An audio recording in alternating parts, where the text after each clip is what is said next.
Hey everybody, thank you so much for joining us today on the occasional podcast. Drew Baird from moon-audio.com. Did I get that right? Yeah, you got to get the dash in there. Also, I run a site audiohead.com and I have a dash as well, so I feel like we're companion dashers when it comes to Earls.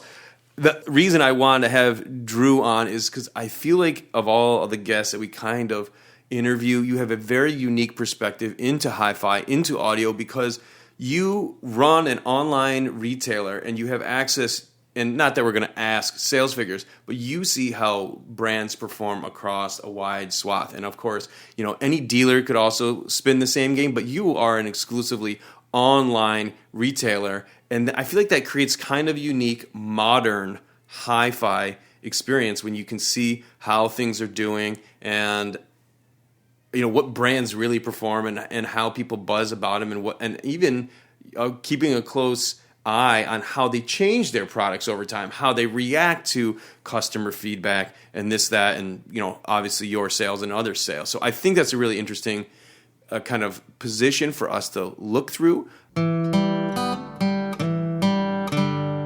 Today's episode is brought to you by Dr. Vinyl. Dr. Vinyl is a Maryland-based audio retailer that offers a wide range of hand-selected analog products, including the fabulous Integrity Hi-Fi True Glider Tone Arm. Schedule a doctor's appointment today by calling 844-378-4695 or visiting drvinyl.net. That's drvinyl.net. Today's episode is brought to you by Expona 2025. America's largest high-fidelity audio show takes place April 11th, 12th, and 13th at the Schaumburg Convention Center near Chicago, Illinois. Plan a trip to the Windy City this spring and discover over 200 listening rooms of high-end audio equipment and explore the latest in headphone hi-fi and Expona's ear gear experience. New this year, get a look behind the show curtain on Expona's Audio Insider podcast. Get an exclusive sneak peek at Expona 2025, where leading manufacturers unveil their latest gear, share captivating stories, and give you a preview of what's in store. Don't miss out on the insider access to North America's biggest audio event of the year. Visit Expona.com for details on where to listen or watch. Tickets are available now at Expona.com. That's www.axpona.com. Also, though, we're at an audio show today, we started talking a little bit about nostalgia of the old days and how the CD has essentially had its ups and downs. Obviously, the first up coming high, huge promises. The CD was so, I think, and maybe you can correct me on your position on this, but it was a bit overpromised, I feel like, in the beginning. They really marketed it with the idea of perfect sound, the perfect sound.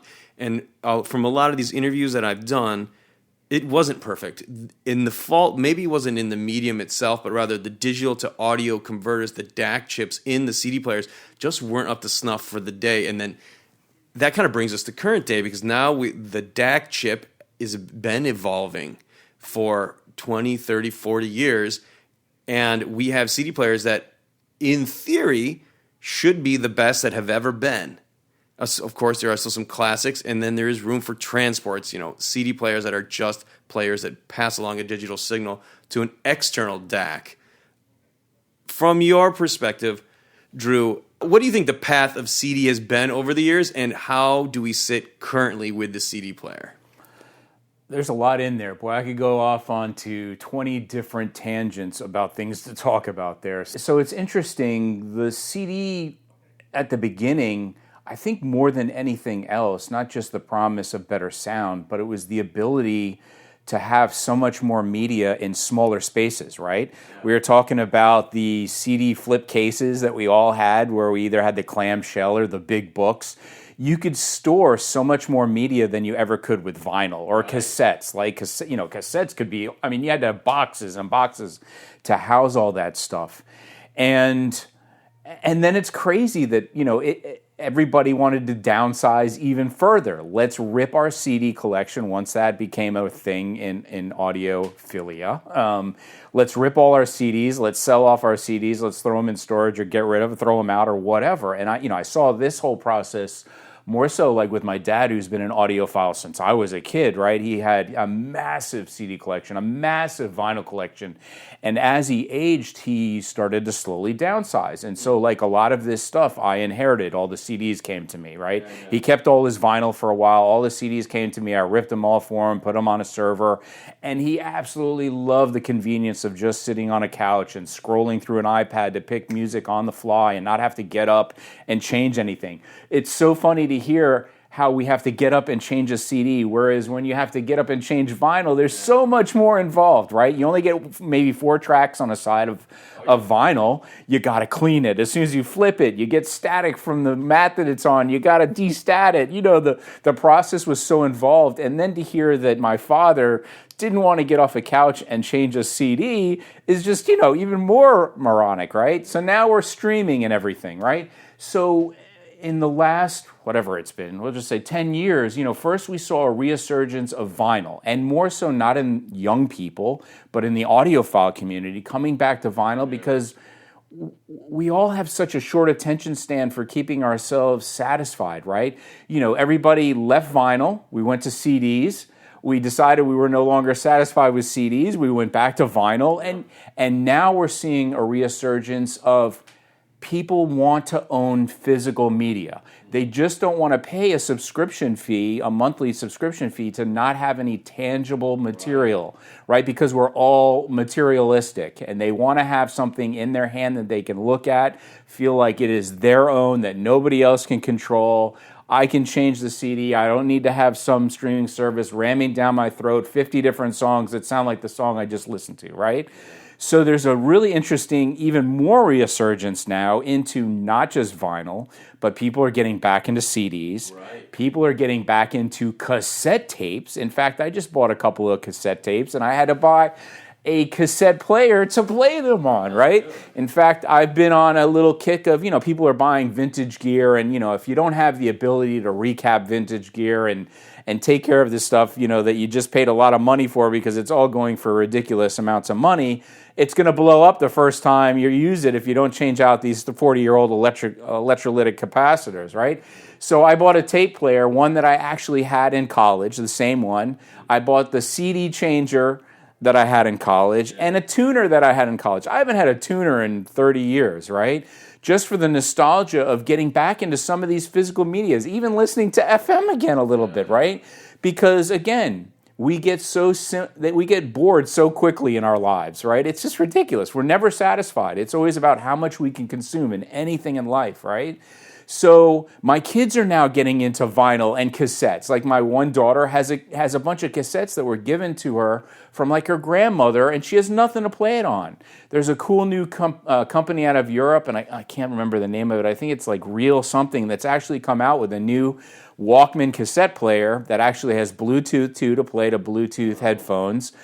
So we're seeing all this stuff coming back. We're selling more CD transports in the last year. Like we sell TIAC, and the transports we can't keep them in stock. Really? TIAC could not build enough demand for the world market for these transports that they actually had to shut down for 3 months to try and gather enough parts to try and manufacture a bunch more to take care of the demand in the world. So it's crazy. But this is in the last year, really in the last year, because they came out with a CD player and a CD transport, the VRDS 701T, which is the transport, and just the regular 701 about a year ago. We only got limited numbers, couldn't keep them in stock. It was always a catch up to try and get more in stock to sell. They literally had to shut down manufacturing to try and produce enough parts so that they could have a steady stream of transports going forward.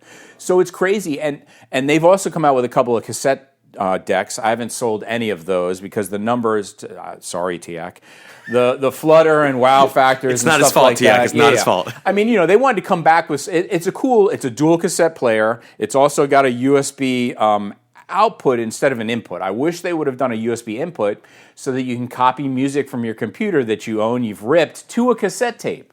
But they're actually doing it the opposite way, but nobody has cassettes. Yeah. So it's not like we can transform, if this would have came out like 15 years ago, we could have taken everybody that had all those bootleg cassettes that haven't deteriorated and withered away into nothingness, they could have copied it to their computers. Well, this tape deck's a little bit late to the ball game. But if somebody would make a cassette tape player that did a USB input, I think you'd see a lot more young people making cassettes. Again, they want to have a physical media piece that they can take with them. That's what all my kids want. It's very strange. I grew up in New York City. I lived in a shoebox apartment for 21 years with my mom. My mom's still there. I'm in a different place in my life where instead of wanting to downsize, I want to continually upsize. Right. Because I want to have, I've got a home theater in my house because that was really big for a long time. This is crazy to say, I finally have a dedicated listening room in my house because the other room was for my kids, for a family room to watch TV and all this stuff. So I finally just got my own music room. My music room for the last 20 years has been my business. I listen to all my music at the office, but now I finally have a place where I can go and relax and chill out. And like I said, I'm restoring a bunch of vintage gear. So I'm actually getting into a bunch of old school DACs from the 90s. And the cool thing about DACs back in the 90s is, we didn't have all these stellar chips that you were talking about, right? The chips are... Right now, they can do anything. They can blend, a mixed drink for you at this point, right? Because they can do every frickin' resolution you can think of, every format, and these chip manufacturers are then taking care of so much of the workhorse of the engine that engineers, I think, have gotten away from really important things like the analog output stage for the chip. Yeah. That's really where the music comes from. It's not so much the chip as it is what's coming after the chip. And that's why I'm sort of going back to some of these DACs from the 90s, like Sonic Frontiers and such, where they only had, and Camelot Technologies, there's another good one. They only can do like 1644.1, the Camelot. The Sonic Frontiers can do 2496. But the brilliance of these stuff is that they're doing like tube output stages and really smart engineering after the chips to really they had to work hard to get this beautiful music around the chip. Really complex power supplies, etc. And I'm seeing so much of the engineering today has really gotten away from all of that, right?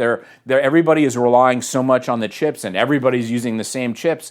And I just saw a review in Absolute Sound by Steven Stone where he was comparing a couple of DAC headphone amps, and he said at the end of the day, both of these pieces sound exactly the same because the digital technology, everything sort of sounds similar now because it all does the same stuff. And what I think a lot of these companies need to get back to doing is working on the output stages and stuff like that, right? Find other ways to create coloration and flavor and tonality. Yeah, that's very insightful because I feel like for a while there was such a struggle to eke out as much detail as you could, and we kind of got away. Musicality is lost. Yeah. I'm not saying this is true for everyone. Right, correct. But what I saw was a trend towards like a brittle, overhyped sound with like a kind of an unnatural feel to it. And you're exactly right. I feel like that was like maybe a chips race of sort that everybody's kind of running towards. And then we got there. We got the detail. And then we need to get back to basics, right? Like that's kind of what you're saying. Exactly. Back to basics. Exactly. Work on the analog stage. If the tubes come in there, and I was always shocked when I saw tubes, I'm like, what's tubes doing in the output stage? But when you really hear those DACs, I mean, this is part of, like you said, adding flavor, bringing life back into the music after we push so hard for detail. How do we have detail plus an organic kind of feel? That's at least the way I see it. Yeah, I mean, hybrid designs, I think, are what's really missing here. Doing a very detailed analytical digital section with an FPGA and so forth, but then doing a tube output stage so that we're marrying a little bit of the warmth and body of the tubes with the detail. I always say to people in their systems, it's all about mixing and matching. If you do, let's say, and there's nothing wrong with doing like all solid state or all tube, but if you've got a really detailed analytical DAC, like something from Chord, and you throw in like a preamp that's got tubes and then maybe a solid state that's sort of a blend, a warm solid state, like maybe a Past Labs, and do a tube preamp, you're going to get all of the best of all these different worlds. You know, I like mixing and matching equipment. I don't want to have an entire rack of one brand, or, you know, because I think that's a little too much of the engineer voicing everything the same from their brand, right? I love that comment. That's brilliant, dude. I mean, everything in the brand's going to sound the same. Why? Because the same ears are listening to it. And it's not like they go out and they have 50 people beta test to say, hey, what are we missing? You know, because unfortunately, you know, and I'm a manufacturer of audio cables, I can be biased of what I'm looking for, and that's what I design for, and that's what these guys do. They design for what they enjoy, and that's important. But at the same time, I think you need to get some feedback from others, because the bottom line is I can't sell to myself all day long. I have to sell to the public, and you've got to give coloration and musicality and different flavors. Because there is no right or wrong to any of this. There's no right sound, there's no wrong sound. It's what everybody personally perceives in their ears and their brains, right? So you got to make products that are good for everybody, not just one caveat. So my takeaway from what you're saying that I just, really couldn't agree more with is that sometimes, not all the time, again, I'm just saying generalities here, you get the pros and the cons from the manufacturer's sound. But when you have multiple components, they start to multiply. So it's like, oh, that's really good. Oh, it's really good. But if you do the whole string, all of a sudden I get a sound that sounds like what they wanted for one piece, but X times more. And that can be great, but sometimes it's not. And I'm just saying, with the diversity of the vision from the manufacturer, you get a more, you just run less risk of running into that particular thing. Not that anybody can't pull it off. That's not what I'm saying. But just... yeah, it's such an interesting thought, because I have seen it play out like that, where I'm like, wow, this one component, really great. 3 of the components along the same line, released at the same time. Oh man, it's getting like it's building this thing's not as, whatever. It just seems more extrapolated, more like whatever.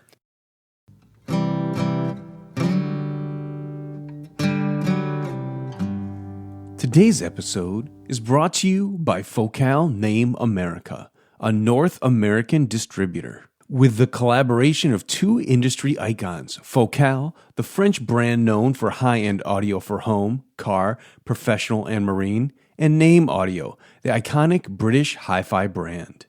Other brands distributed include Musical Fidelity, Thorens, Avid Hi-Fi, Absolutement, BDI, and Vico Acoustic. Visit FocalNameAmerica.com for your home audio and custom installation needs. This episode of the Occasional Podcast is brought to you by Fernan Roby, a hi-fi designer, manufacturer, and dealer in Richmond, Virginia, where they have been producing heirloom quality audio equipment and accessories since 2010. Each Fernan Roby piece is meticulously crafted for you to enjoy your favorite music with friends and family. Follow them at Fernan Roby on all social platforms for a behind-the-scenes look at their process, or visit fernandroby.com to see their craftsmanship for yourself.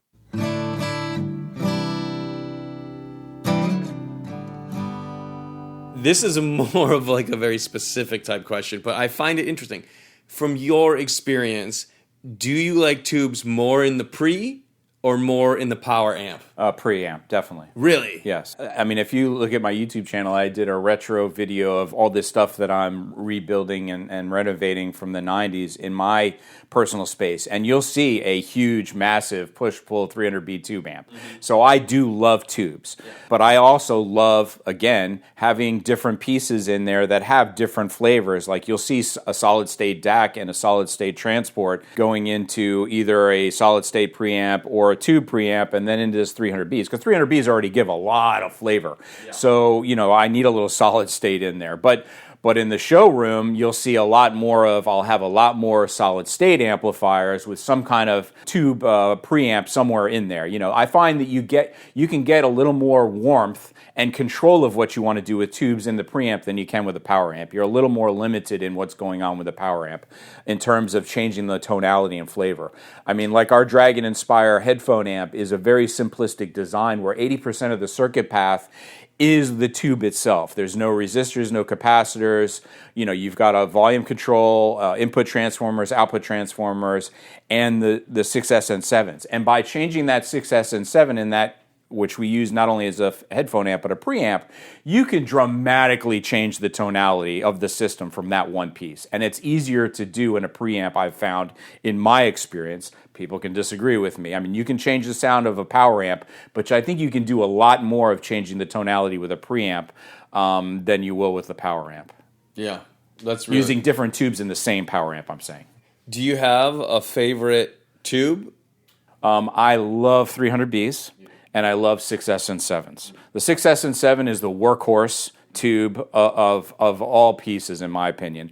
There is such a huge number of variants of a 6S and 7, so many manufacturers.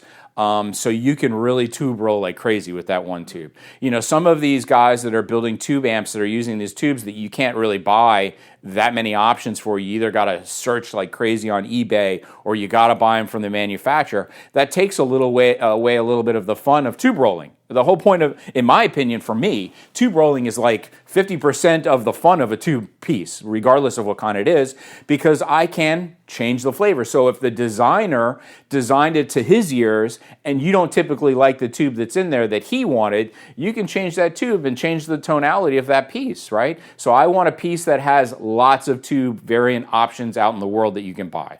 Is there any major kind of reflection that you have on seeing the sales data that you have had over the last 10 years? So has there been like a lot of change from like 2000 to 10 to 20? And what were those changes? Like, let's just say by the decade. Well, I mean, I don't mark down count. I can't really keep date tracking in my head very well. But I mean, but CD players disappeared.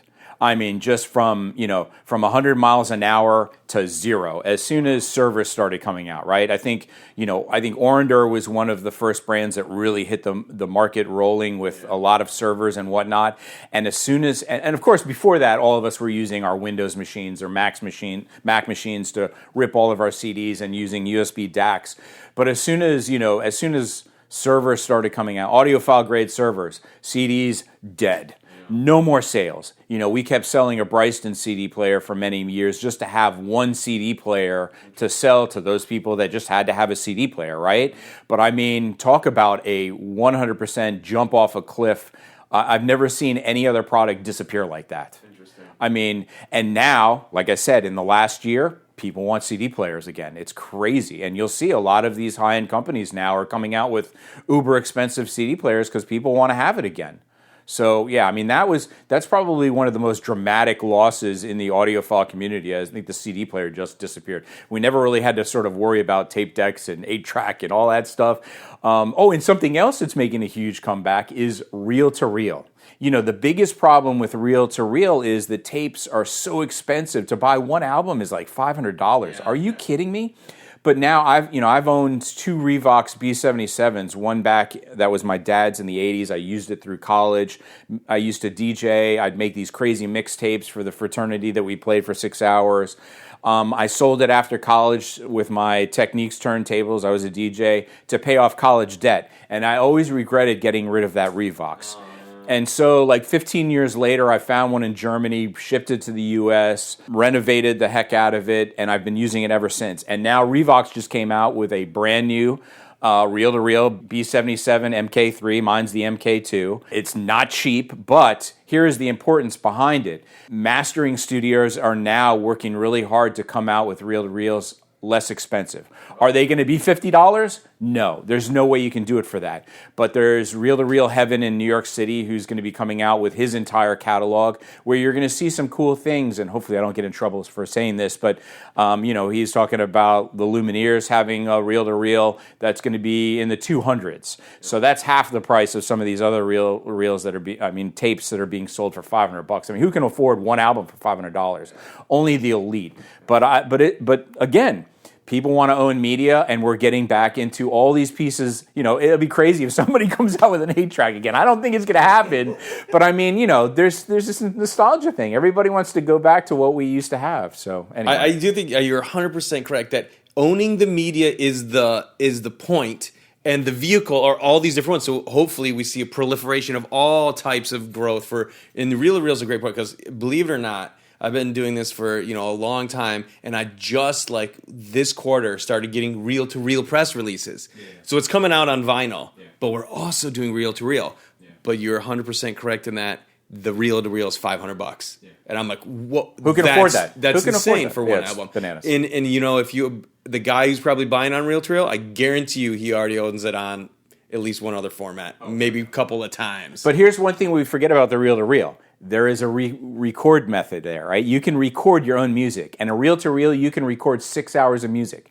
So what do? You create a 6-hour playlist on Qobuz, and you record it to a tape. And then you've got it on your reel-to-reel tape, 6 hours of music on the tape. So that's where you can really sort of have fun making, when I was a kid, I made mixtapes all the time where you had to listen for the radio commercial to come up, and you'd hit the record and pause button on the tape deck, right? Well, you can do the same thing now, but it's gapless with doing all your playlists on Spotify or Qobuz or Tidal or whatever, and record that to a reel-to-reel. It's just part of the fun of being able to record your own mixtapes and stuff. So, and you can actually, there's some reel-to-reels that you can buy that are on the cheap, like $400, old reel-to-reels, not the tape, the actual reel-to-reel machines. There's plenty of them out there, so have fun with it. And here's the great thing also about physical media. More money goes to the artist. Right. The poor artists are suffering because they're making pennies on the dollar from all these streaming services. The horror shows that are going on with Spotify of, people making absolutely no money is insane. What's going to happen? We're going to have AI produce music for us because we're not going to have artists anymore. Nobody's going to be able to afford to become an artist unless you make it big like a Taylor Swift, where everything goes right for you in a certain direction where you make billions of dollars. Most artists are poor and struggling. Let's get money back in their pockets, and how do we do it? Physical media. Buy their physical media at all the shows you go to see them. Whether you only like 2 songs, who cares? Thank them by buying their CD or their cassette or their vinyl when you leave the show. Take care of the artist, or we're not going to be here. We're not going to have any of this stuff. It's all going to be produced by AI. We're seeing people getting spoofed in terms of the way they look on the internet, right? Everybody's got a Tom Cruise face on, and they aren't Tom Cruise. The same kind of crap is going to happen with music. We're going to get AI to produce music instead of artists. That is a huge point because if you listen to the podcast regularly, I have been utilizing AI to create opening songs for this entire season. Oh, wow. And you're bringing up a really Did not good even point. know that. Yeah. Well, because I used to produce the songs myself. It's this huge laborious process. Now I get into it with a command prompt. But you're 100% right, is if we don't support the artist, there won't be any, and AI will fully take over. I mean, that's a little gloom and doom, but I agree. This is kind of the thing we're at. Like, AI is coming, and if we don't support real people doing real things, it's just going to go into the algorithm, and we'll just, whatever. That is a brilliant observation. We got to find Connor to stop the machines. What was the date that it became consciousness was attained? I thought it was like 2020 or something like that. I think it's probably 2024. Yeah, there you go. Today. It was actually a documentary. We didn't know at the time. Oh, man. Yeah, there's a great documentary, and I can't remember what the actual documentary name was, but it was about 20 Seconds to Mars and how they were bankrupt, after they produced all this physical media of CDs that we got into streaming and nobody wanted it anymore. So they had to, everything was digital at this point, and yet they still had to pay the record companies for digital media that wasn't really being sold. After doing incredible, successful shows for years and whatnot, the band was bankrupt. They never made any money off of any of this stuff. It's a great documentary. I highly recommend checking it out. It shows the sad state of affairs in the music industry. It's a tough time to be an artist. It's scary. Yeah, because the contracts that the media industry drives up, they're shockingly predatory. Oh, yeah. Because if you think about it from the artist perspective, they don't have anything. They hold all the keys, and all you have is your art, and they control the distribution. And without distribution, and even with the way it is now, it goes viral. Nothing really, truly goes viral anymore unless there's money behind it. Exactly. The idea that you can just make good content and that it will automatically be spread around is not really a true concept. So, 100%. Like, they're predatory, they're hard, and so the best way you can do if you want your music, support your artists. I love that. Yeah. So, definitely. I actually wanted to pick your brain a little bit about the 8-track because I was not really around for the 8-track. The reason it disappeared is because it didn't sound very good. Is that correct? Yeah, it didn't sound great. It was obviously very bulky. The tapes were massive. I think, I was born in 1969, and I don't really remember when exactly 8-track really fell off the horse. I mean, I do remember some cars back in the 70s that had 8-track cassette players the car, in the dash, the big Lincolns and stuff like that. And actually, I remember, this is crazy to think about. I got this thing for Christmas, and it was more about, it was like this robot that you could put 8-tracks in, and it was more about the media of the robot that played all these sort of games and stuff, but it had an 8-track player in it. So actually, my first 2 pieces of music were actually on 8-track. That with this thing, my dad, who was an audiophile, he got me a couple albums. He got me Boston, Don't Look Back, and Kiss's first album, and those were the 2 pieces of physical media that I had, and they were on 8-track. And then after that, the Walkman came out. I couldn't afford the Sony, so I had the Toshiba, which honestly was fantastic. And then that's where sort of my physical media transformed from there. But yeah, the 8-track was terrible. Something that's interesting that a lot of people don't realize is that actually VHS tapes, for movies and whatnot, have very good dynamic range and would have made for great musical media, but who wanted a big brick? Like putting albums on that, it would be great for, if you had a lot of concerts or a collection of music, but that actually had pretty good dynamic range and better than like cassette tapes and whatnot. Because if you think about it, it's almost like a miniature reel-to-reel tape. VHS was actually developed for movies, which had to have good dynamic range, and we got into Dolby Pro Logic and all that stuff. So, but that never made it into the music realm, which is interesting because every time something came out with home theater, everybody wanted to have like a new format with DVD audio and SACD and DTS and Dolby Pro Logic, and it was a format war. Like who could come out with the next format, and not all the products had all the formats. So if you wanted that format, you had to buy this one. And if you wanted that format, you had to buy this one, So that killed a lot of those different things in that time period. I feel like there was a lot of amplifier sales going on with all the new codecs. That was like their thing. But for the consumer, it was a very confusing time. And we never truly knew, what are we getting on it? The promise of better sound was there, but I felt like a lot of people were just skeptical that all these changing codecs were the solve to that. Well, it was a licensing agreement, right? I'm going to license this codec to this company. It was about making money off of licensing. I mean, we've seen some of that in the past, and I hope I don't get in trouble for this, but MQA, right? MQA was a licensing thing that was licensed to recording engineers, that was licensed to vendors to do, packaging and unfolding to compress music and then uncompress it. And Tidal picked up on that, and then Qobuz comes along and doesn't do any unfolding or any need for licensing agreements and whatnot. So it's all about making money off of these different licensings, right? But yeah, I think the takeaway for the end consumer, it was just like a difficult time for hi-fi because what hi-fi could have been or should have meant to consumers was diluted among... Yeah.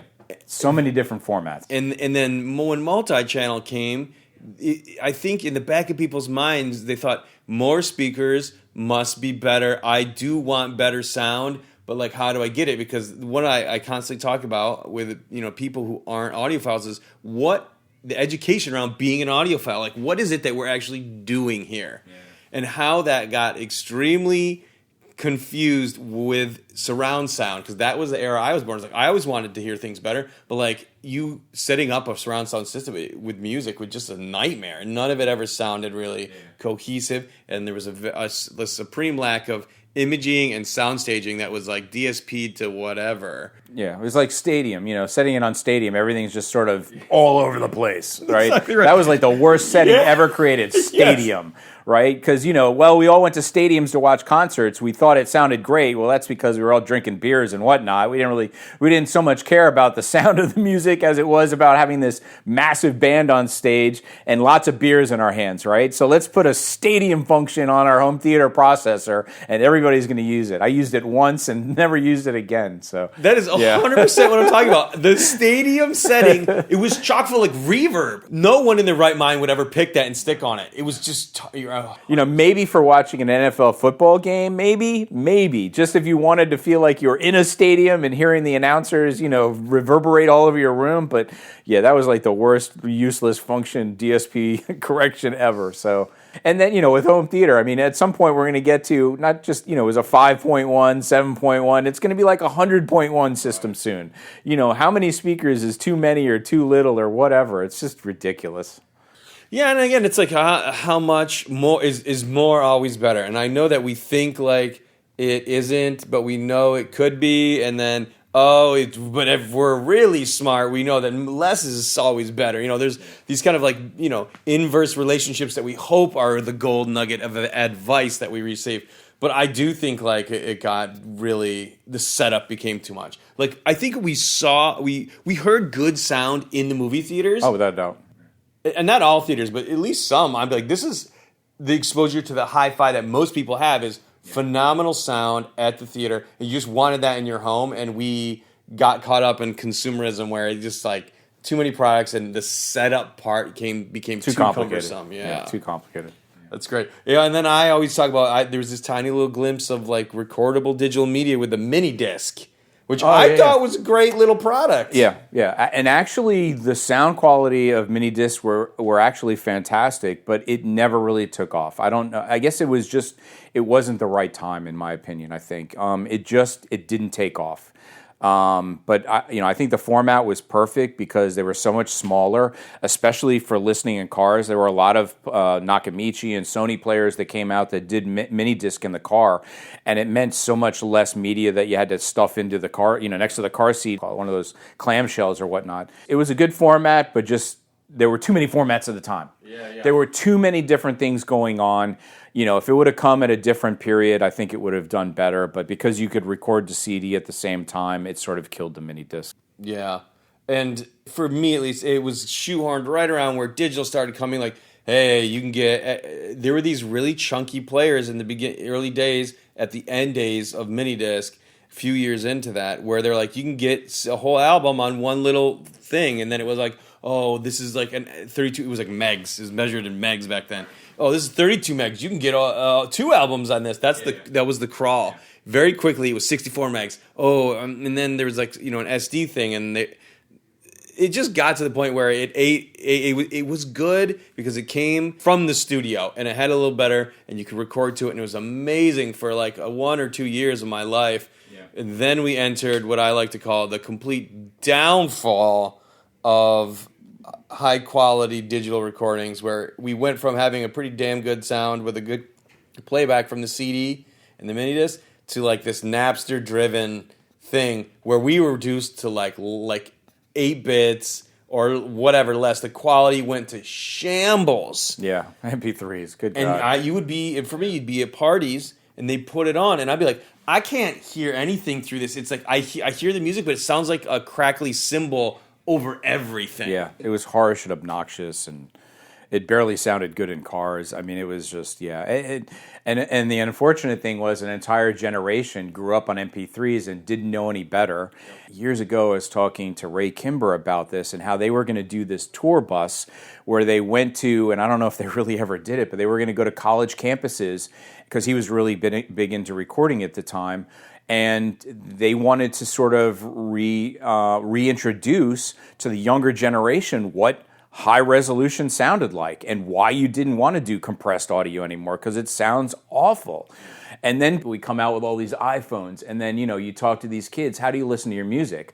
Well, they back up their iPhone to a corner wall to amplify the little speaker that's coming out of the iPhone to listen to music. And I'm just like, it sounds a little bit better when you put it in the corner of the room, but most of them are just throwing it on a table and playing it, and it just sounds god-awful. I mean, there's only so much you can do with a little teeny speaker like that. And they just didn't know any better, right?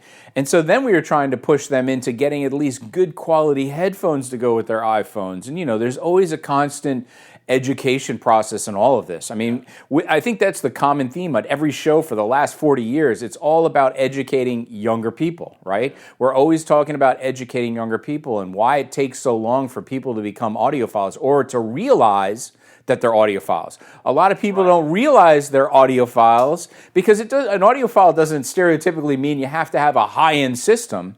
It's somebody that's super passionate about music and delivering it as best they can with the means that they have, right? You don't have to have a $50,000 stereo to be an audiophile. An audiophile person just loves music. You know, when they listen to a song, the hair stands up on the back of their neck because it brings back some kind of memory of a concert they were at, or maybe they were in the car with their mom driving down the road on a cool vacation. It just invokes all kinds of memories. It's a stimulus. Mm-hmm. Music is an emotion. It's not just about the music. It's about the memories that this music transforms you back to when you first heard this song or something like that. So many more people are audiophiles and they don't even realize it, right?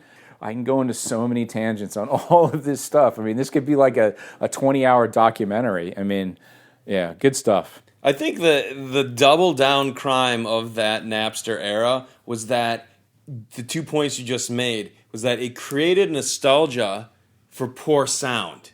Right? So now we're sharing a great memory and we're listening to this really terrible sound. Yeah. And now when I hear that terrible sound, I feel the same feelings that I felt originally. So I'm associating terrible sound with good things.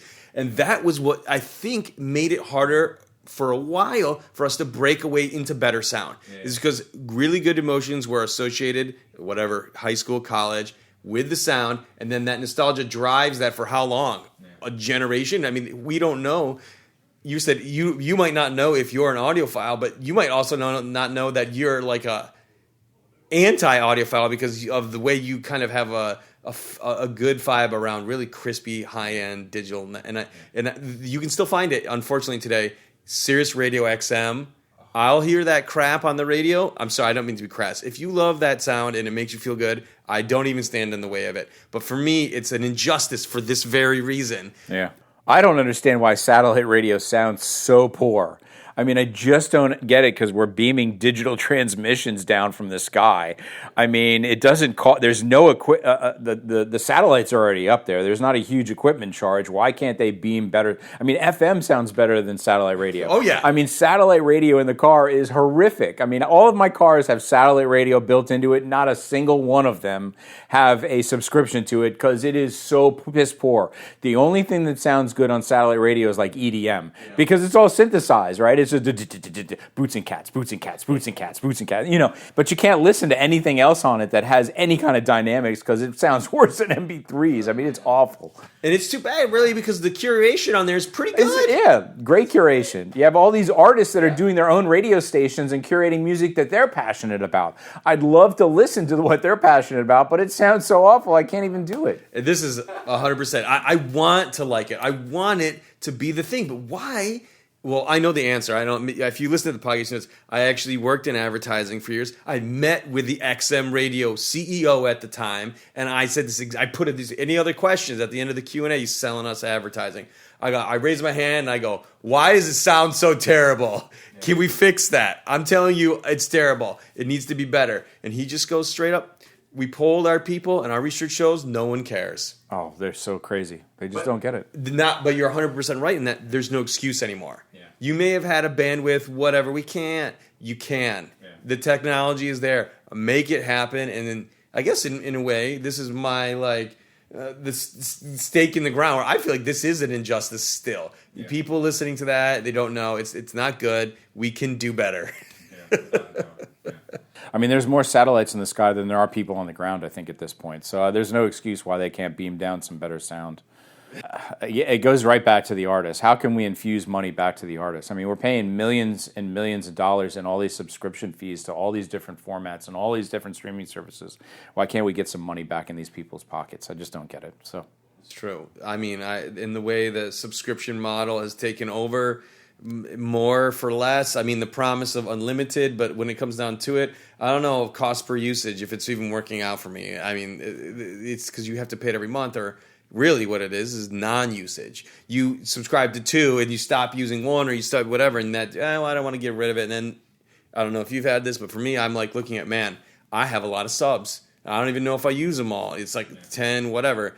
It's a little bit of a bait and switch with that because a lot of the way things have been presented to us in recent years is unlimited usage, low price. Well, it starts out like that, and then next thing you know, and a lot of fun, they raise the prices. Just like all of the TV content, right? The proposal was, hey, we're going to let you choose and pick, and that's going to save you money. Yeah. Well, you sign up for all the same stuff, and the collective is now, we're back up to $120 for just TV. Oh, yeah. And I was always like, this is insane. Yeah. And don't even get me started with sports. Oh, yeah. The cable deals are like so archaic. Yeah. And just, I can't. Yeah. I can't even begin. Yeah. I really would like to end on that, but I have one more question. Do you think the new Technics 1300 turntable is better sounding than the 1200G? Because it's more audiophile-y, right? You got the DJ, it lacks the little controls. But I'm hearing these whispers. Oh, it costs less, but it might sound better. The key to vinyl listening is what?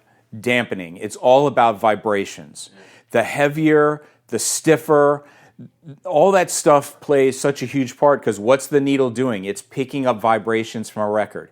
If we can isolate, and that's a whole other great topic, reverberation and vibration, all that stuff, and isolation for that stuff. If we can get rid of every other bit of vibration except for what's going on in the grooves of a record, that's how the cartridge is going to do a better job of what it's transferring off of that record. If your platter and everything else is vibrating, just like a speaker cabinet's going to rattle, if it isn't dense and 300 pounds, you're going to get reflections that are created by the box itself. The same thing happens with turntables.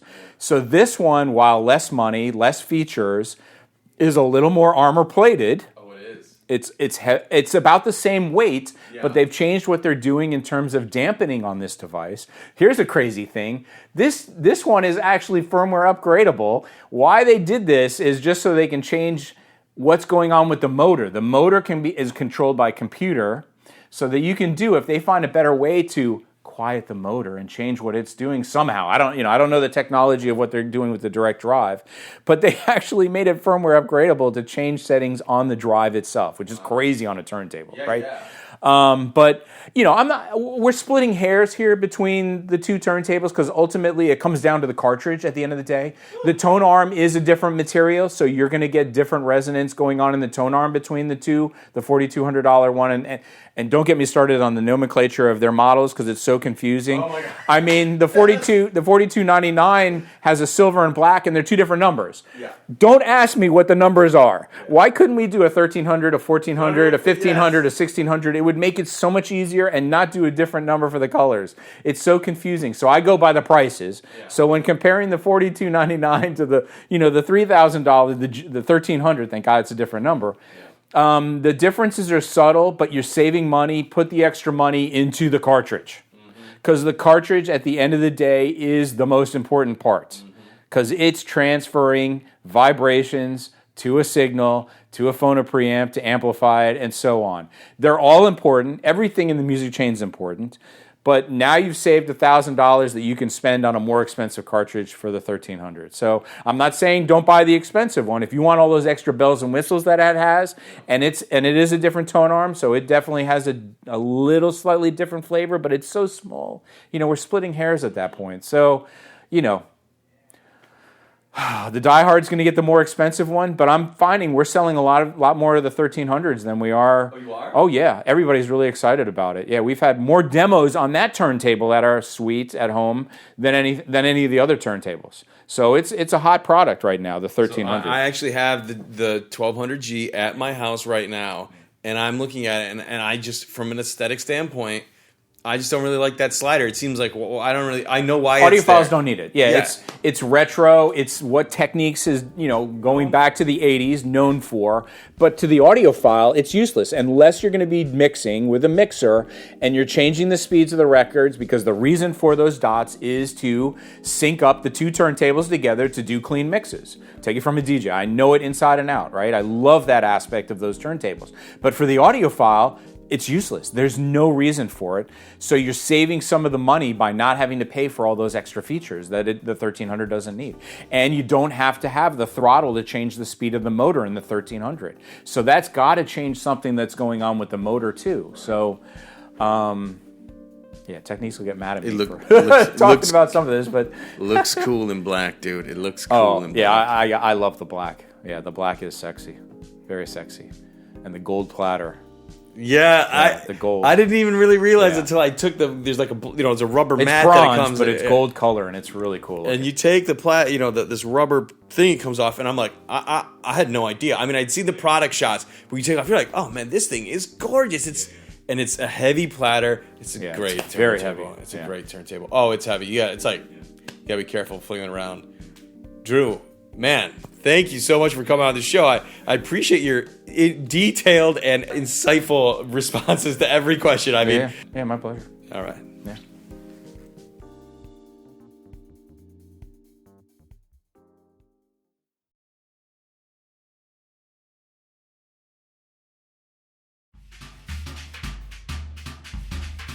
The Occasional Podcast is a production of the Part-Time Audiophile Network, which includes parttimeaudiophile.com, The Occasional Magazine, the PTA newsletter, and audiohead.com. You can stay in touch with us on Twitter, Facebook, Instagram, and YouTube. The Occasional Podcast is produced and hosted by Brian Hunter, executive produced by Scott Hall at PTA Productions. The Occasional Podcast and its original associated music is monitored, mixed, and mastered on the Focal Trio 6 BE studio monitors. AI songs produced by Udio.com. If you haven't already, please subscribe to The Occasional Podcast on iTunes, Google, Spotify, or wherever your favorite podcasts are downloaded.